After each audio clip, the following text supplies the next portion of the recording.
heart of Anthem is the concept of our world, my story. The unique combination of a dynamic, ever-changing world and a powerful personal story. In our world, you band together with friends for epic adventures across a vast, shared landscape teeming with danger. The world narrative advances for your whole team.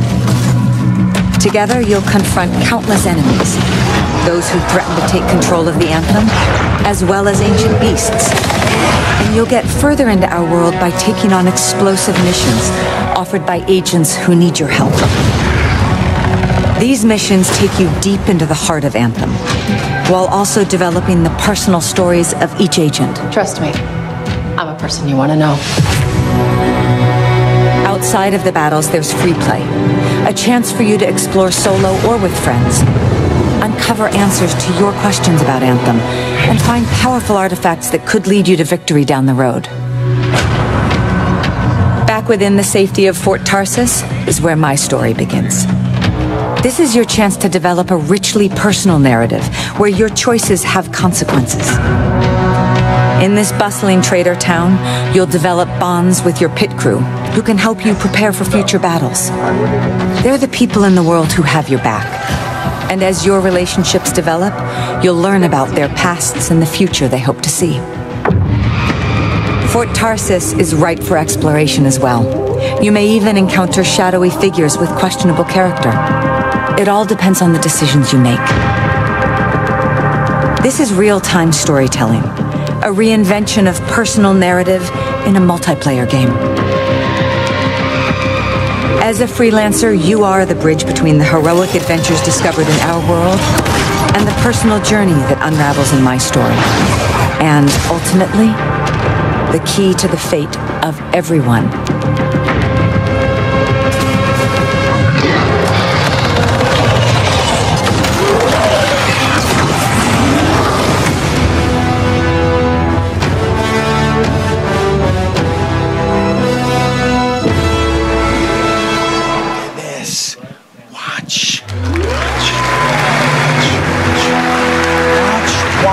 Watch. Yeah!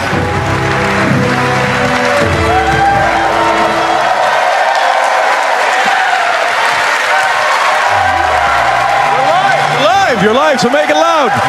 Make it count. That's right. Oh yeah.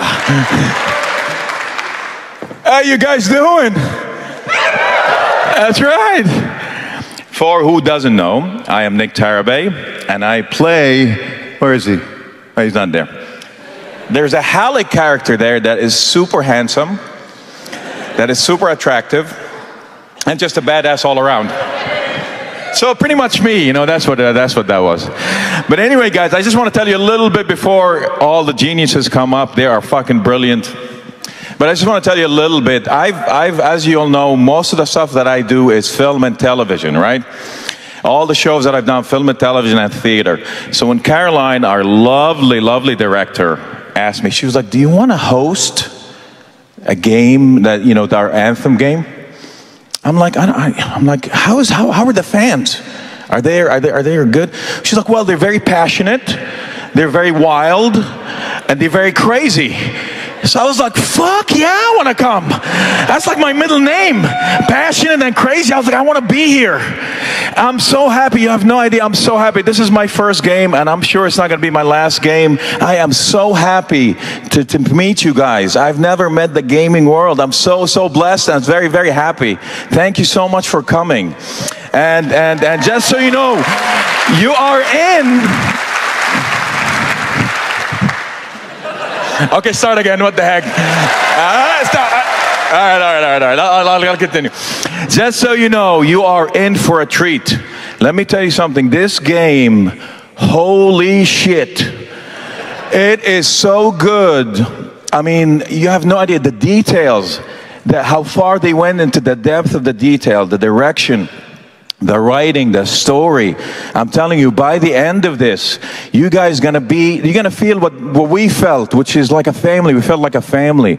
It's so good. I mean, you see a lot of games, most of the time, the stories are right. But the action is great. But this, you get everything. And even the actors, I cannot wait for you guys to meet the rest of the actors. They're just brilliant. They're just brilliant people. Our director is just amazing. And you're about to meet the guys who behind all of this, which to me, I can barely send emails. So when I see this, I'm like, what the fuck did you do this? Anyway, are you guys ready to get to know Anthem a little bit better? You can do more. Come on, gaming, you can do more. Yeah, here you go. All right, guys, come on out. There you go. There you go. Yeah. There you go. There you go.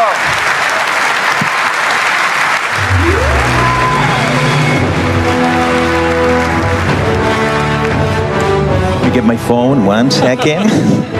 All right, please, everybody, introduce yourselves to the lovely fans. So I'm Mark Dara. I'm the executive producer for Anthem. I'm Kathleen Brutzart, and I'm one of the co-writers, co-lead writers with Anthem. And I'm Victor Krengle. I'm the level design director for Anthem. Hi, I'm Sabina. I'm one of the level designers for Anthem, working for Tarsis. I'm Mike Gamble, one of the lead producers on Anthem. I'm Nick Tarabay, the handsome guy in Anthem. Just in case you forget, I'm just going to remind you. No problem. All right, let's get us started off with the first question. And by the way, guys, after we finish, don't be shy. Ask questions. We're going to turn it to the fans, so ask questions after that. All right, don't be shy. All right, first question. Who or what is a freelancer and who they're fighting? So you are a freelancer. A freelancer refers to a specific group of people that get into javelin suits, and you represent one of those freelancers. I'll let other people speak a little bit. So freelancer is not really a military organization. You're more of a ragtag group of people who espouse and carry on the tradition of freelancers from General Tarsis, like 500 years ago. And so you go out and you make the world a safer place for all of the people of Fort Tarsis, because the world is crazy, chaotic, and it will try to kill you. Can we bring up the Our World shot? And I'll be doing this throughout the panel. I'll be calling up screenshots and videos and stuff like that. So I will interrupt all of you at least 25 times. So yes, Our World. This is an example of a freelancer squad. Here you have the Storm on the left. You have the Colossus kind of right in the center. Behind them you have the Ranger, and then you have the Interceptor on the right. So that kind of makes up the different javelins that the freelancers can pilot.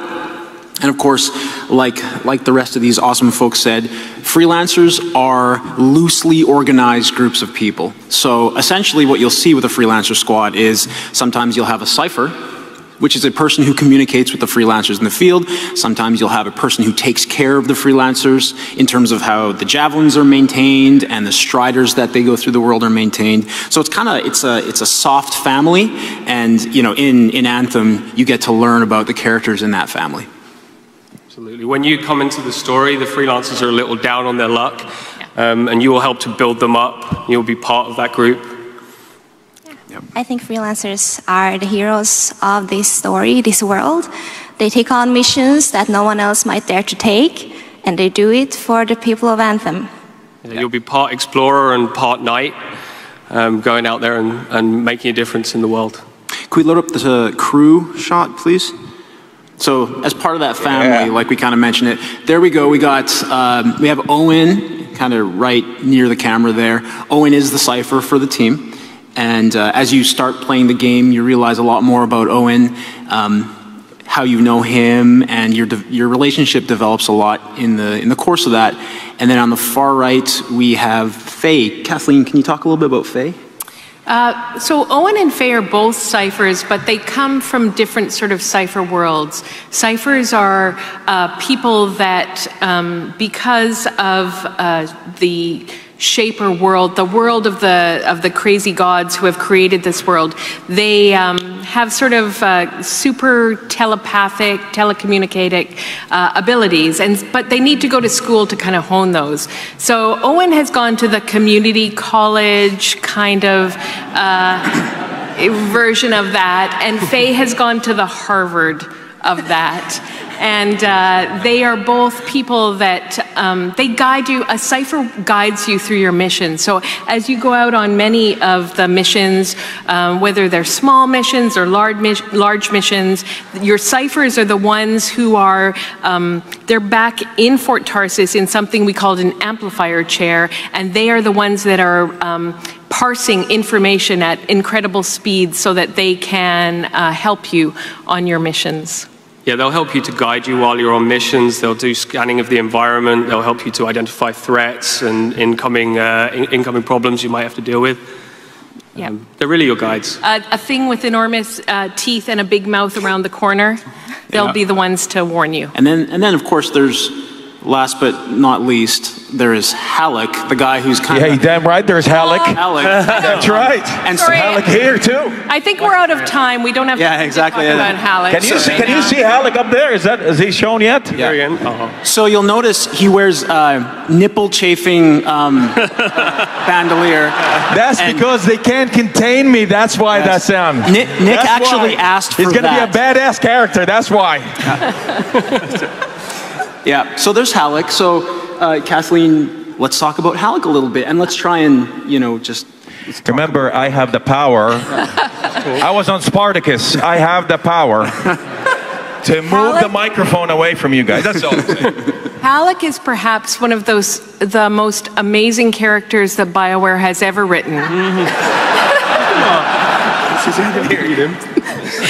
Halleck is a freelancer. Halleck is also a freelancer, and early in the game, you are on a team with Halleck, and you head into one of the most dangerous missions that you will ever take on in the course of the game. And so he's like a legend, actually, in the freelancer world, and so he's a guy that you want to be more like.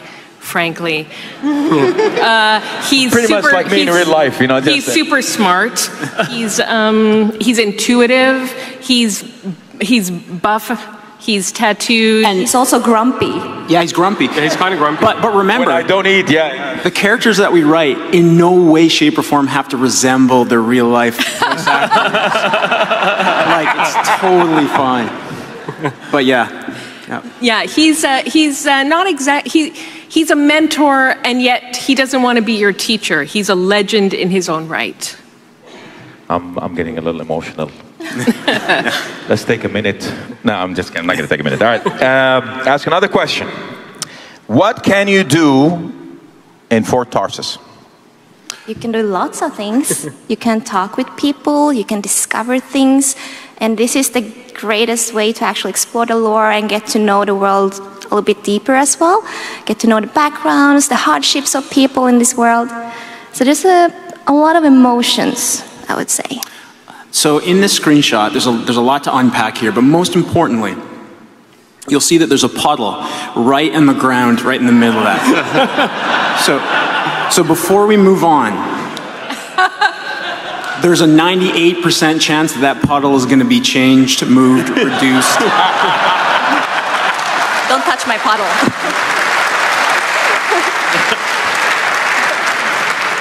So now that we got that out of the way, let's talk about what we see. Like, I will try and keep it there. I really will. Yeah. Tarsis is also where a lot of the meta of the game lives. So that's where your vendor characters live. That's where you're going to go to modify your javelins and do personalization. That's where you go to regroup and restock in between missions. And of course, you'll have conversations that are deep and engaging. You can choose to engage in those at your own pace and in your own way. And you'll get to know the community of Fort Tarsis. Yeah, it's really exciting. Yeah, and in fact, the characters actually cross-pollinate. A character you meet here might be involved in a story over here. It's a real living community. Yeah, it's also a place you'll pick up the missions that you take when you go out into the game. You'll be able to choose who you play with, and usually when you're picking up a mission with someone, they'll be your agent while you're out in the field, giving you guidance through the Cypher communication network. Yep. So you build relationships with them through the missions, and also when you come back to Tarsis, and something might have changed when you come back too. So you guys saw this in the trailer a little bit, but we really are kind of focusing on meshing together two ways of amazing storytelling in our game. So the first way you guys are very familiar with, you can play with your friends, you can go out in the world, there's these cool world events and storms, day, night, and that is common between everyone who's playing the game. And that's what we call our world. So we share that. So on a moment's notice, if we want to make it rain, it'll rain. And then everyone will basically be able to play in that world that we've done. And of course we can do amazing things in that. But we struggled with this when we were developing, how to put the game together. We still wanted to tell a BioWare quality story. We wanted to give you agency. We wanted to make you feel like you understood the characters, had the opportunity to really, really kind of engage with them. But in a multiplayer game, that's tough. So that's how the whole My Story thing came about. And that's where Tarsus really grew from.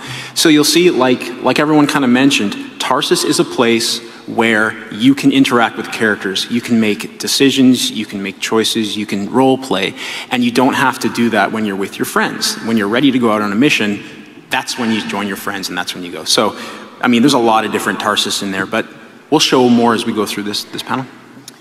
I didn't know about the rain thing. That's pretty awesome, by the way. All right, you guys kind of touched on that a little bit about the characters, but just maybe furthermore, just tell us about the characters, the guys in the pit crew and the agents, so if you can tell us a little bit more.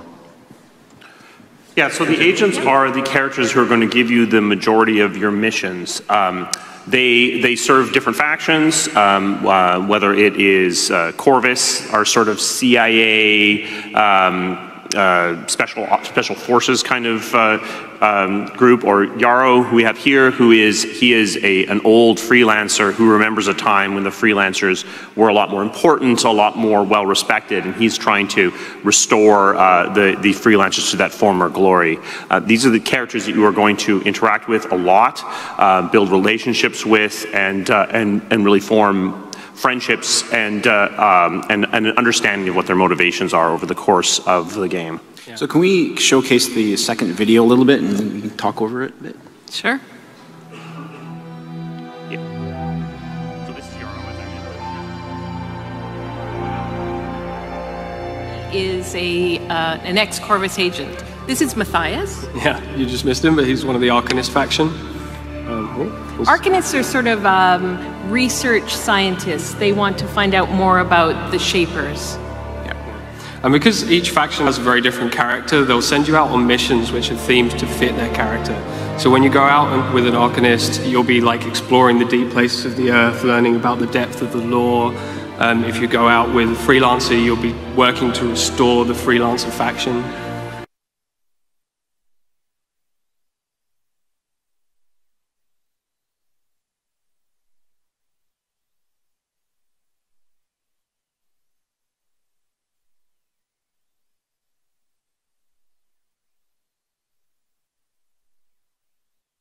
You learn more about who they are, their past, and Tarsus will actually change based on mission progression with each of them. So you see there's a left trigger, right trigger choice, so there is choice in the game. The choice will have consequences depending on who you talk to and when you do. Right there you see kind of the mission briefing panels, and that'll just give you extra context about the game, and they'll go into your cortex, which is kind of like the old Codex if you're familiar with our previous games, or Mass Effect rather. Anything else you guys want to add to this? All those conversations can chain into each other and have effects on how different people talk to each other and relate to each other inside of Fort Tarsus. But also the thing about the mission panels, they also allow you to get sort of a quick briefing. So if you want to come into Fort Tarsus, you have your friends waiting for you to go out on a mission together, you can just gather that information quickly and head out. You don't need to go through role-playing conversations in order to get to active mission content. Yeah, and really one of the things we're trying to get with My Story is allowing you to consume this content at your own pace. Yeah. If you are someone that really wants to linger in the conversations and think about the choices you're making and explore these relationships, you can do it without keeping people waiting, that they can go off and they can do other things with other people. But if you're someone that just wants to quickly get back into the action, you can move through these conversations very quickly and get back out into the open world. Yeah, and our mission content reflects that philosophy very deeply as well. There are missions that are much more tailored towards action and high-paced combat, some which are tailored more towards story and really engagement with your team. And then there is also free play, which is a space you can just go out into and explore at your own pace, on your own if you wish. Right, with little treasures, little lore treasures to find as you go. It's filled with lore, codexes for you to pick up and read more about the world. Also, one of the things that I love most about our world is the depth. It is a truly three-dimensional world. You can look at a mountain and go, yep, I'm going to the top. Or you can look at a lake and go, right, I'm going right down to the bottom of that lake, and there will be caves and all that kind of stuff. I think you've seen some of it on the shots. Yep. Can we load up the balcony shot too? Because that's a cool one in Fort Tarsus. Oh yeah. So that person in the foreground there, that's actually an example of one of the pilots that you can choose from. There is a character customizer in the game, and you can choose from preset heads at this point, and we'll talk more about that later. But that's just an example of an area of Tarsus and kind of the detail that you expect to see there. Cool, but let's get back to Halleck for a second. And I think it's a question that everybody been dying to ask, and by everybody I mean me. No romance? Yeah, I mean, everybody was asking, especially with Halleck, you know how handsome he is. Right before I came here, everybody was like, can we just touch you? Can we, like, romance? Can we? So what's going on, guys? I want to smell him more than touch him. It's nonstop. Smell, touch. Can I look at you twice? It's just... So what's going on? There are ways to get to know someone, and there might be more ways than just have an intimate relationship with someone. So this is a way to project the hardships of the people in the world, and maybe would ease their pain if you do go that far, but let's help them right here and now. They have their own story, they have their own relationships. Maybe you shouldn't intervene all the time. Yeah. There's also absolutely nothing to stop you crushing on people in the game. Yeah. Yeah, I mean, who are you as a freelancer just kind of blow through town and then romance everyone? I mean, we don't... Halleck. Yes, well... It looks like that kind of guy, but whatever, anyway. Yeah, I mean there's a lot of different relationships that we plan on emphasizing, and you know, where we leave those relationships at the end of the game, you know, we're leaving things open for a number of different reasons, which you will all see in the coming months and years after we launch the game. But needless to say, there's a lot of ways that you can develop close bonds and friendships with people, and what we wanted to do with Anthem is we want to focus on that. And the reference that our writers and our creative folks sometimes use is Downton Abbey. If you're familiar with Downton Abbey, it's like there's not a lot of characters there. I mean, there's enough, but everyone has a unique, interesting story. And connect to other stories. Exactly, yeah. And Kathleen and her team, and Sabina and her team, and Victor and his team have tried to build out all of those so that when you play it, you can really kind of get into it. One of the things that the structure of the game really lets us do is a lot more character storytelling after launch. In previous games, because of the structure of the way we released content, we didn't really know where you were in a relationship with a character, and it meant we had to write for, like if you look at Sarah in a piece of DLC, they had to be written kind of generically. It's kind of generic Sarah. It's Manic Pixie Sarah, not Sarah as she exists at the end of the game, or she might exist in a different place. And we can do a little bit, but here we actually have a lot more ability to know where you are with the character, and we can evolve and continue to grow these characters after launch and bring them into deeper and deeper progressions of their character arcs. Mm-hmm. I'm actually really excited about what you can discover with these characters out there. Yeah, I am as well, actually. We didn't talk about Bryn yet. Oh yeah, I like Bryn. Yeah, because actually we didn't. Okay, so all right. So there's agents.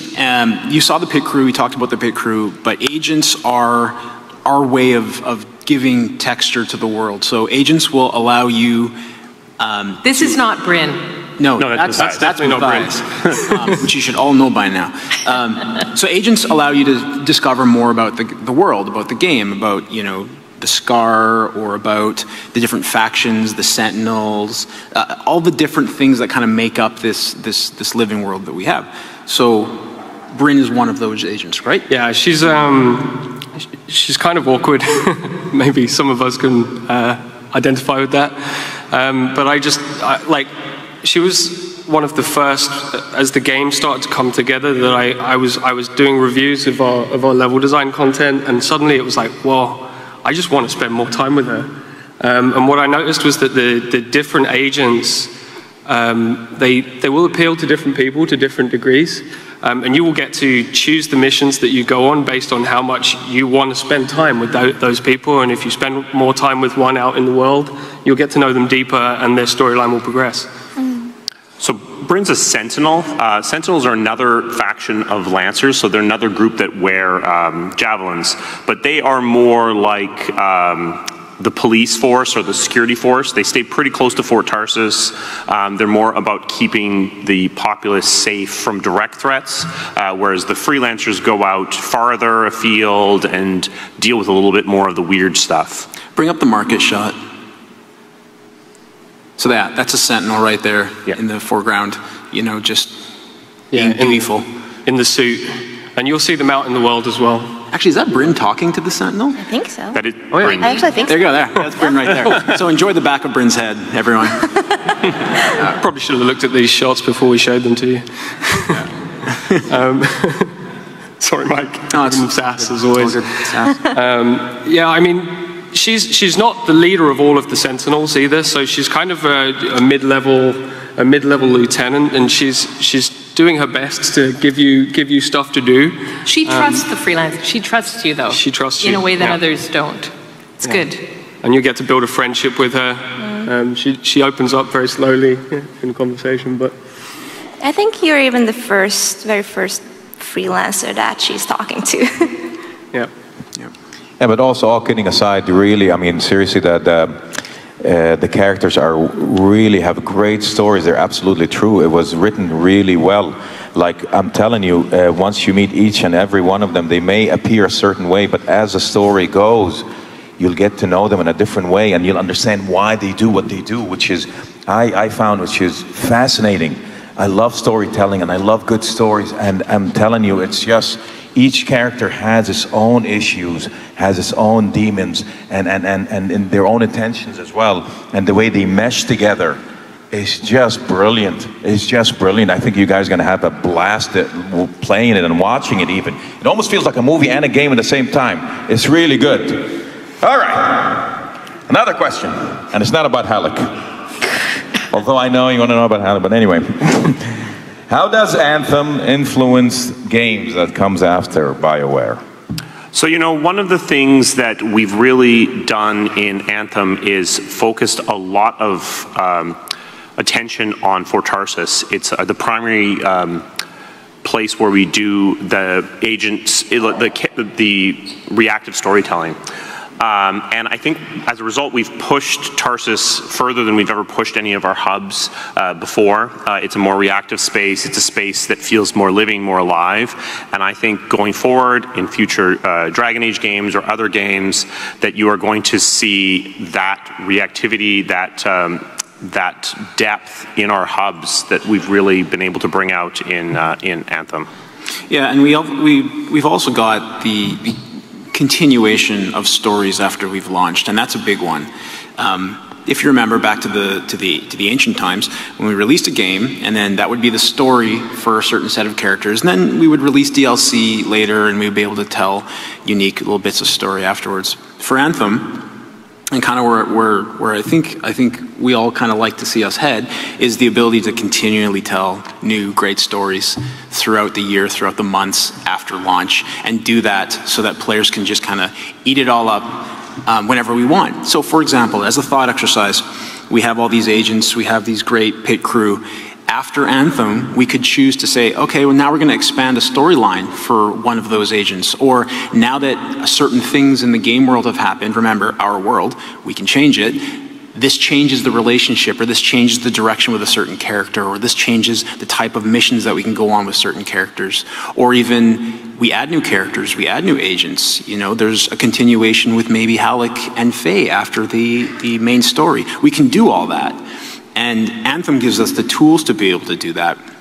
In fact, just at the studio yesterday, we have these things called Anthem Friday, where everyone kind of plays the game together, and then we all kind of experience it. And for halfway through that Anthem Friday, the folks who were in charge of the servers made a switch, and they changed out a character, and they brought in a storm, and it was actually pretty amazing to see that in real time, kind of how we can tell stories.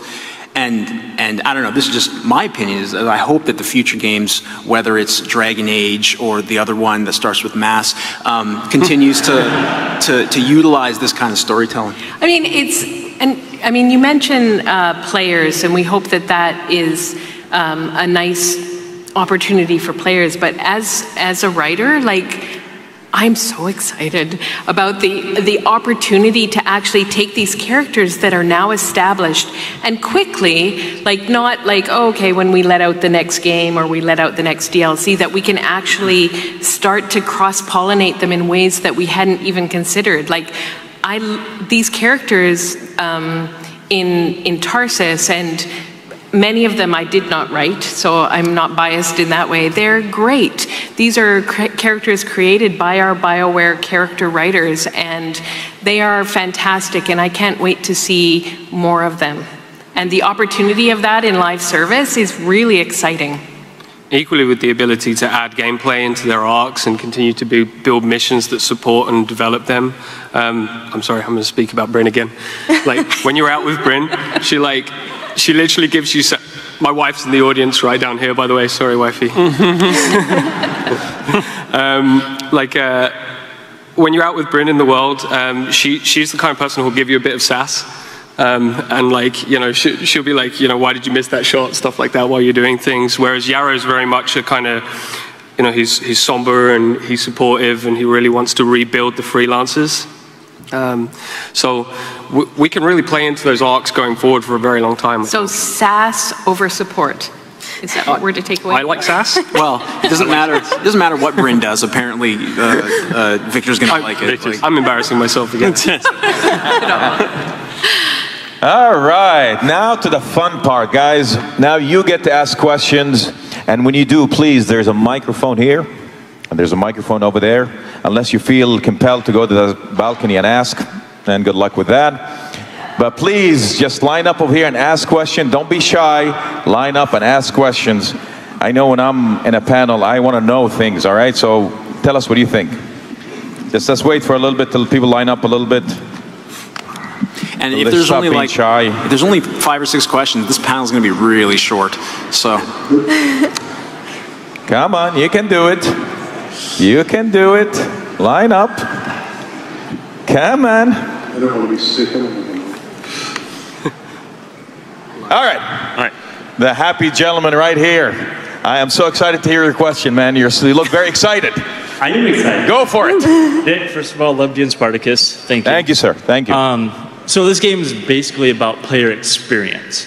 You have missions, you go out, and you come back. Do you have to come back? Like, this is all about player experiences. Like, you complete a mission, do you have to come back to Taurus? Do you have to, like, talk to somebody to get a mission, or can you pull up a menu and get a mission? I would like for you to come back to Tarsus. But you don't have to. We have a mini forward base in the world inside of the Strider, and so you can stop off there to pick up new quests and missions and go out. And the other option is out in free play.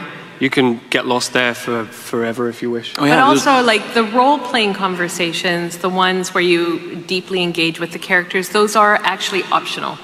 So if you're not a player that enjoys that sort of thing, you can skip it and still enjoy the world of Anthem without it. Yeah, we didn't really talk about free play much up here. After you're done a mission, if you don't go back, you can explore the world. You can try and find hidden areas. as Victor would say, you can faff about as much as you want, find lore and things like that. So, yeah. All right. Ben, what was your name, man? Joshua. Thank you, Joshua. Thanks, Josh. All right. What's your name, sir? Chris. Chris. Hello, Chris. Hey, everybody. Fire away, brother. Okay, so in the videos, I always see is groups of 4 that are always 4 individual and different javelins. Is there a way to say have a group of 3 rangers and a storm, or 3 storms and a ranger, or? Yeah, absolutely. There's no restriction on that. You can play with, if you want to play with all storms, you can do that. That's definitely going to be a challenge under certain circumstances, but there is no requirement for it to be a group of 4. Any of the missions can be played with any number of javelins from 1 to 4.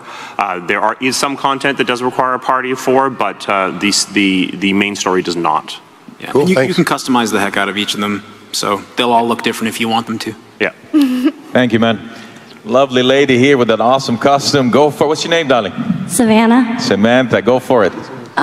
So I'm an aspiring game designer, and I was wondering if it was much harder to design such a unique player experience like you do with like Dragon Age and like story-wise in such a multiplayer game. Yeah, so for this kind of game, it is taking some of your tools off the table, or at least makes you more reluctant to use them. So in a Dragon Age game or a Mass Effect game, you can stop right in the middle of the mission and have a big conversation. You can't do that in a multiplayer setting because everyone is going to be ambushed by that, and that's where multiplayer narratives tends to start to fall apart. So you need to take some of these tools away, or at least restrict their use. So it does introduce new challenges. Yeah, I've been grinding up against that question for quite a few years now, and I would just say it presents a very different set of challenges. Whilst you lose the ability to just completely, or at least you don't completely lose it, but it's harder to consume content completely at your own pace as an individual. But then you gain the coolness of being with your friends out in the world. And I think that's what BioWare games have always been about, is being with friends. Okay, so thank I you. think that's changed. Thank you. Thank you. What's your name, sir? I'm Justin. Yo, Justin. Hey, so I've seen a lot of comparisons for this game to Destiny, but obviously this is a little bit more story-focused where you have those kinds of options. How does the end game work, essentially, where you've beaten the story? Is there a raid, essentially? Like, how does that continue on once you've finished the story, but you want to keep playing with your friends? Yeah, so this is a game that's designed to be played for a long time. After you finish the main story, there will still be missions to do with agents and other stuff available from a storytelling perspective, but there will also be Elder content. Strongholds is something we've already shown, which is designed as an Elder content that you run in order to get better loot and better equipment, make your javelins better and better and better. We'll be talking about some other Elder content in the future, which will be more seasonally based, where you'll play for a season with more specific, higher level rewards available in that. So yes, it's definitely designed to have a long play after you've finished consuming the story. And I hinted at this a little bit earlier, but one of the innovations I'm really proud of on Anthem is that we've created a system called contracts. So if you want to continue to spend more time with your agent after like the very, very bespoke story stuff has like run out, you can load into the contracts with them, and they will lead you on quasi-systemic missions out in the world.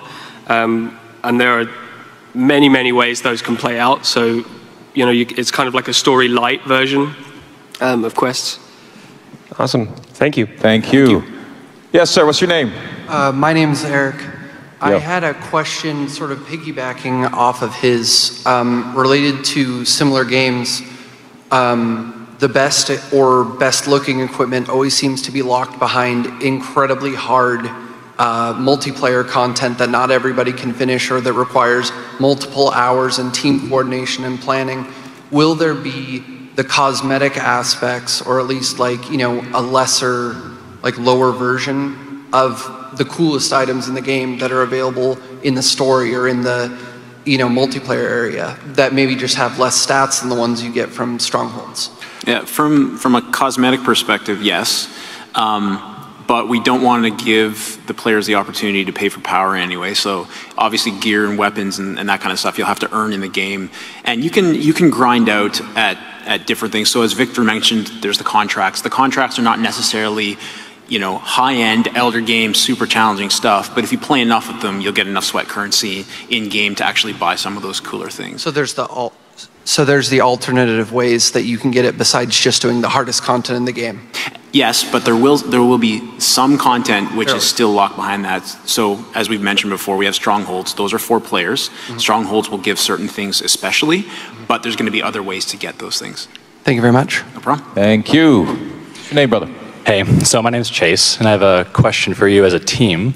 After an Anthem Friday, or you guys are playing, what do you find are the recurring conversations and things you're talking about that are interesting around the water cooler? Like, there's something that's just grabbing you, gameplay-wise or otherwise? Good question. Wow. I often just get people going like, oh wow, I didn't even know we had that mission in the game. Like, actually, no, I can't even talk about those things without giving you spoilers, and I'm really keen not to spoil. But well, there was a moment. But it's about surprise, right? Up. Right. It's about the whole team coming together and seeing, because our team is enormous. We have programmers, we have QA, we have writers, we have designers, and so everybody sees their own pocket of the game as they're creating it. And then on Anthem Fridays, we come together and we play it, and it's about surprise. Absolutely. It's like a celebration, really. We come together and we celebrate the game we make together, and then we kind of spin off of that, like, what can we do to make it even better? I get a lot of little stories about the kind of systemic content stuff that comes up, because that can play out just so many different ways. So as you do those individual, what we call world events, you can do them at any place in the world, and all of the different arenas and spaces for combat all play out very differently.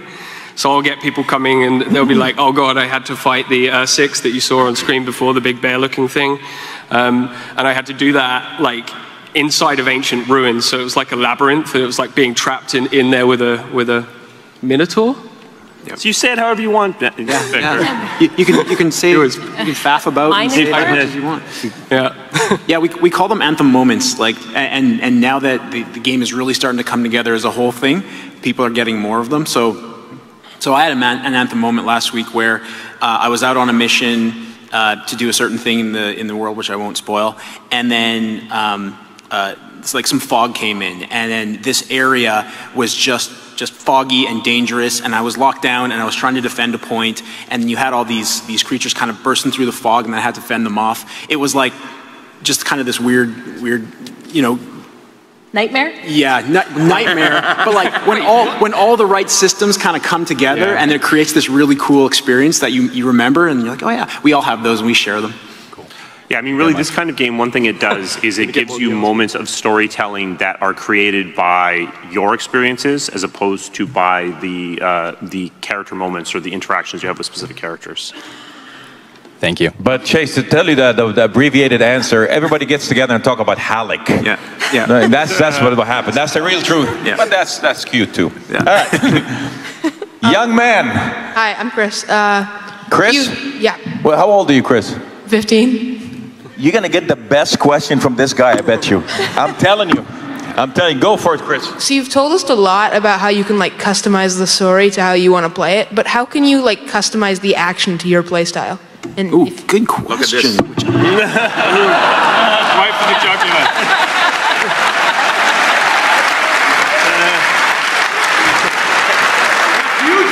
The future, right here. So some of that is based upon the javelin. Wait, sorry, I didn't even catch that question. Can you? So it was, how do you customize your gameplay? How do you customize your adventure? Go. Yeah, so some of that comes down to the javelin you pick, and then more importantly is the gear you equip on that javelin. So if you take a Colossus and equip like a piece of gear that lets you control people's aggro, and you put on a flamethrower, and you put on a mortar. That's going to play a lot differently and let you play a much more up close and personal kind of stand and deliver kind of gameplay than if you go and you pick an interceptor, which is quick and nimble and is just zipping around. You can really customize your experience to the kind of specific play style you're looking for. All right, thank you. No problem. Chris, that was an amazing question. I think everybody felt the same way. A round of applause for Chris. Thanks, Chris. Go, Chris. Good luck, my friend. After Chris, good luck with that. What's your name? My name is Rudy. I was going to say I liked you in The Expanse, but I think I might take that back now. No spoilers, no spoilers. Thanks a lot, man. Just a question around, you mentioned around new stories after launch that can come out to keep the party going, and so, sorry? A bit closer, sorry. And so I just wanted to check in around like microtransactions or additional, you have to pay $30 in order to experience that story. And so, there's a lot of debate around microtransactions, like you have to pay $5 to get rid of your helmet if it looks stupid. And so I just wanted to like delve in that as a consumer in terms of someone who plays a lot of games, and like, I find microtransactions can be very annoying. And so in a game like this, just wanted to get your feedback on that and if that's going to take place. Yeah, so no loot boxes, so there's no random.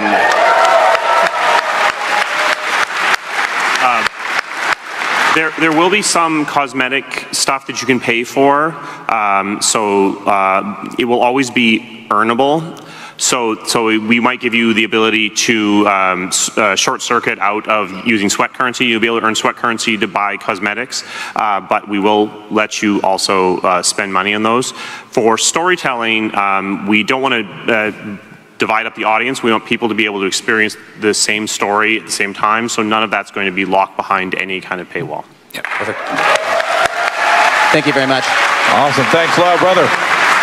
What's your name, sir? I'm Kyle. Say what? I'm Kyle. Kyle. What's your question? So a lot of people seem to compare the game to Destiny, but I have been trying to think about it more in terms of other BioWare franchise. So the Old Republic for me was the narrative multiplayer game that is like precedent to this. And in the Old Republic, the story beats were always still sort of very static.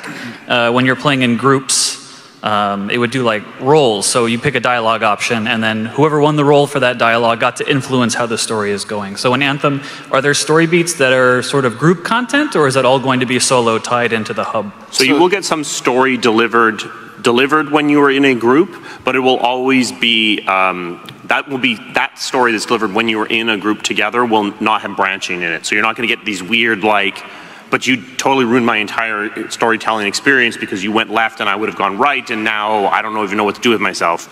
So that doesn't ever happen to you. But there is storytelling in the open world, on missions. You experience it together at the same time. Yeah. Yep.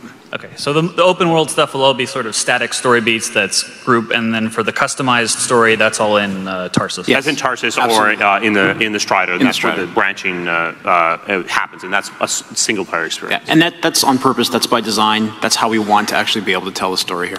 You don't need to do them in order either. You can like choose to go do Bryn's mission, then maybe Yarrow's next one. So you don't have to do like everything in order either. Cool, thank you. Thanks a lot, brother. What's your name, sir? My name. Okay, that's okay. You can create a name. We don't know. We don't know. My name is Kyle as well. So. Okay. Hey, Kyle.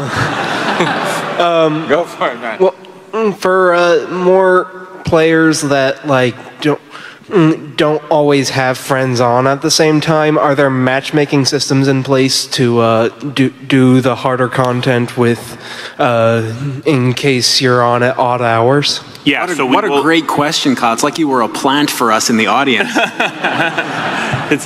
absolutely, that is a great question. Yep. Which Mark can now answer for you. Yes. So there will be matchmaking for all content, including things like strongholds and other Elder Game play.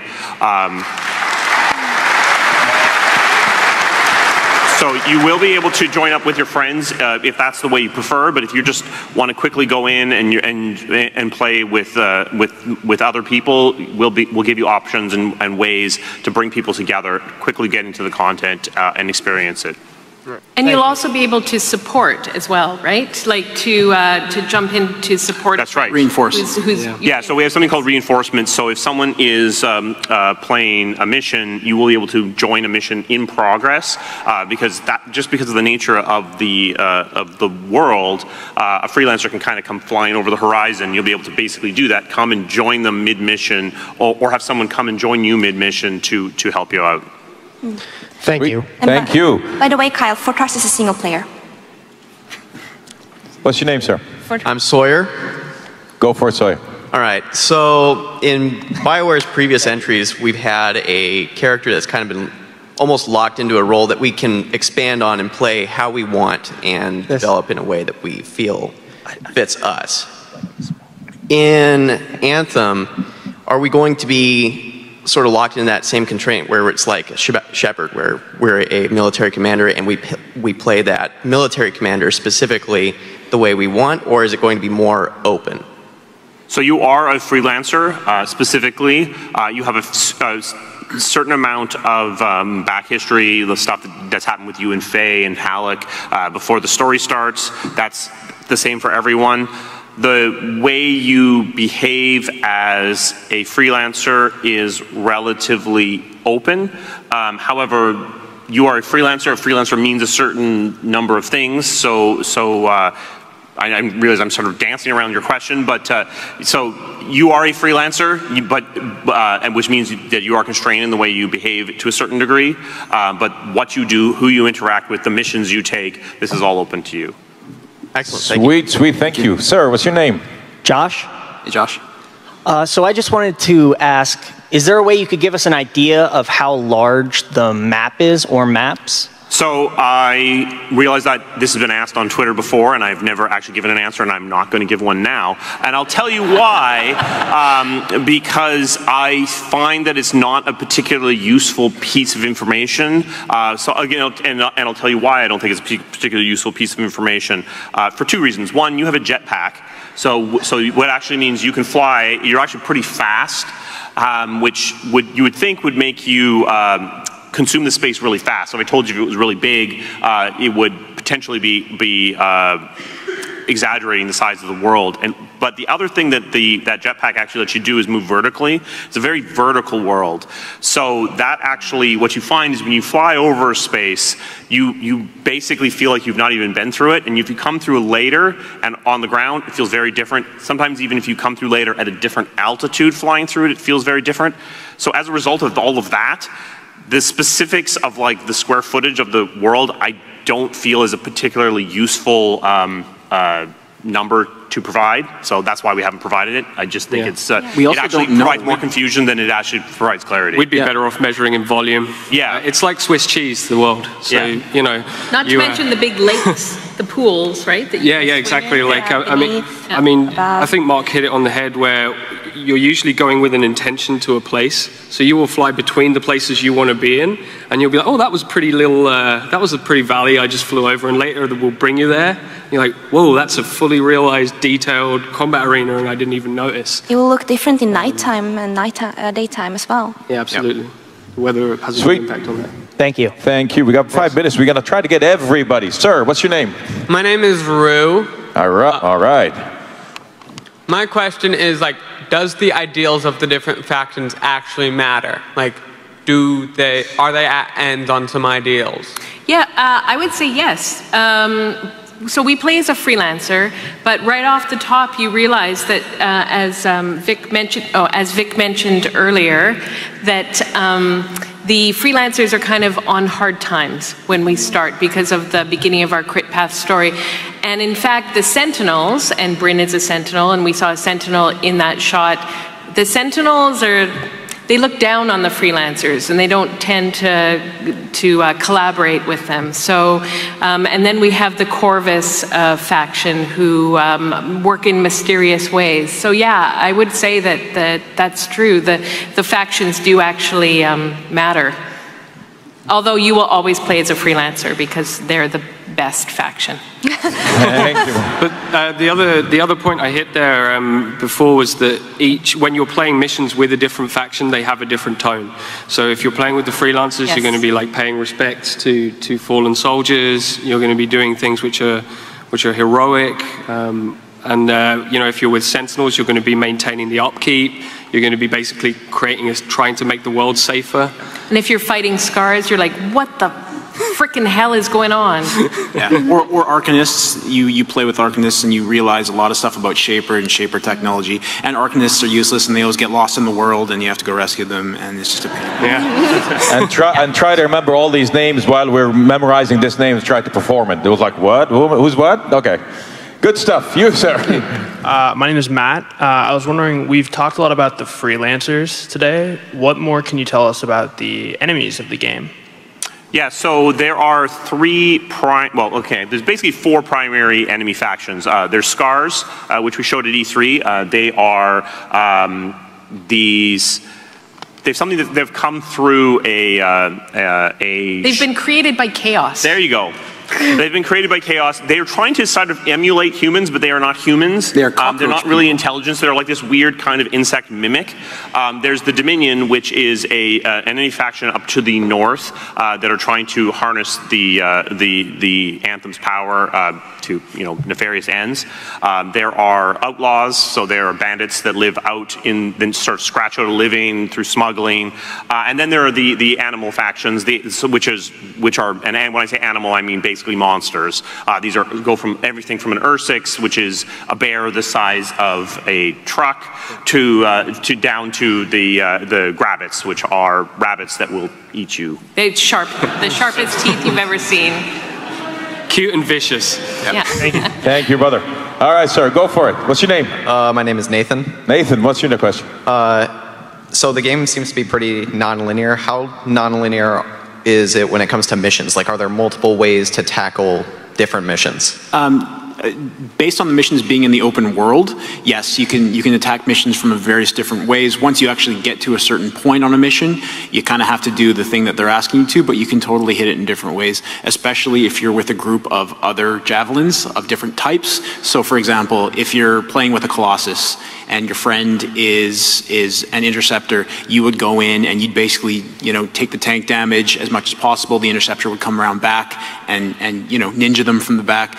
And like Sabina said, you don't actually have to take the missions in specific orders. Some of them you do, but for the most part, you can kind of jump between different agents and do different things in different order. Okay, thank you. No problem. You're quite welcome. What's your name, sir? My name is Dylan. My question is, I know you mentioned a lot of the environments that everyone experiences at the same time, like the rain.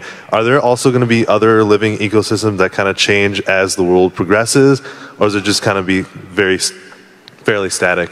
Well, one thing that's present throughout free play is that every different area of the world favors different factions. We can update that in real time. So there are a few different things, but that's one that I really like.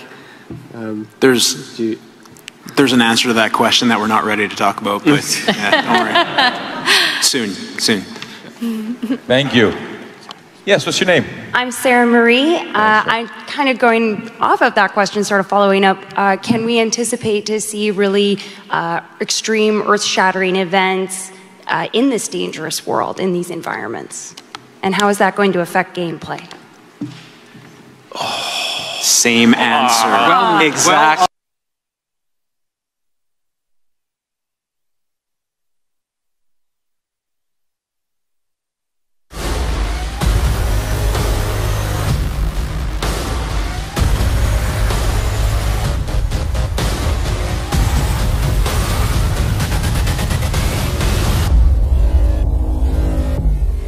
I wanted to know if, other than changing how you look and changing the gear you have, if you could change other quote-unquote traditional RPG elements about your character, such as a career or a job or specific stats or other things like that. The freelancer actually has a skill tree that you actually unlock as you level up.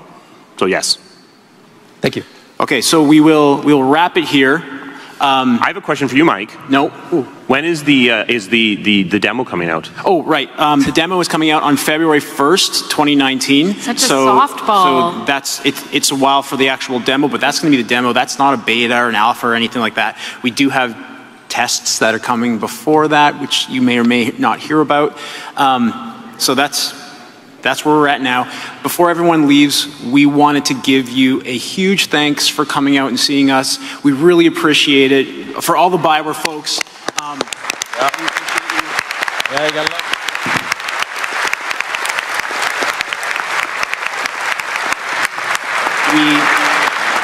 We love your support of Mass Effect and Dragon Age and Tor, and we hope that you'll kind of come on this journey with us with Anthem. So thank you. See you guys later. Have a great And PAX. sorry we missed your question. So sorry we missed your question, guys, but thank you.